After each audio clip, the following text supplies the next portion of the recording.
So we've got a open fire maple, horseradish, and black bean barbecue sauce. A purplish brown sauce. Maple is noticeable. The fermented lime gives it actually a really nice, slightly citrus, but really floral flavor, which kind of takes it away from the heaviness of the bean flavors. The mustard gives it really good backbone. The Chinese 5-spice in Rochelle Rocha over at Seasons Culinaria gave me a little bit of a taste the other day of something that was just awesome. Willard and Elaine, they're out in Walford, and they cook this over an open maple fire, and you can taste the smoke. A lot of people are familiar with maple baked beans. Well, I had some really plain baked beans, organic orca, black bean, and we had some navy bean. Forgot them in the fridge a little bit too long. Sometimes when you do the reuse of other containers from other things, you lose track of things. It had a really pleasant fermented, almost sort of like a hot sauce vibe to it, sauerkrautish. You maybe have heard of black bean sauce. It's a fermented sauce that's often served with stir-fry dishes, rice, things like that. So I added a little bit of spring water to the mash and let it ferment a bit further, and it has a really pleasant tang to it. Some wonderful horseradish. You store this in a paper bag in the fridge.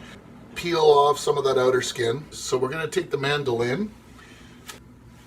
Nice big handful. Here, let's get that closer. There we go. Ooh. Yep. This is going to work. These are salt fermented or salt cured limes. Ooh, yeah. So that's one line of cured lime. Make sure the seeds are out before you put it through the salt process. Let's get this buzzed. Black bean with its bit of a sauce to it.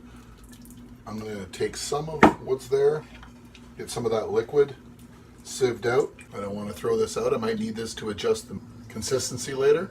So I'm going to hold on to this. Got a clean pan here just to hold on to solids. You can see how that's already a pretty nice sauce.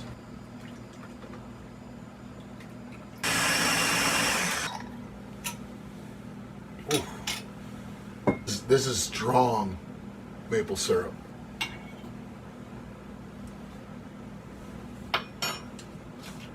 You know, if you're at camp and you're making some sourdough pancakes and you're just looking for stuff that reminds you of the Sugar Shack, or I don't know, it's incredible. It's different. I wouldn't say it's your everyday kind of maple syrup. It's something special. I'm going to put in about a quarter cup. A little bit of the 5-spice. Cinnamon, star anise, fennel, ginger, cloves, licorice root.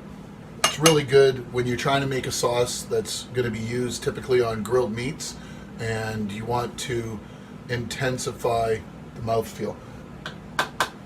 So we're up to about a full teaspoon for this batch. What you do, pour this into a shallow pan. Once you get your sauce finished the way you like it, shallow pan, throw it in the freezer overnight, or at least until it freezes right solid. Take it out, cover over top of it, let it thaw, and then you can pack it. And if you like, you can even put it into, if you're going to store it for a while, leave one or two of them at camp or something like that. You could use your pressure cooker or just a large pot and get your lid on, cap it, and heat it up nice. The freezing kills the fermentation and gives it a bit better shelf stability.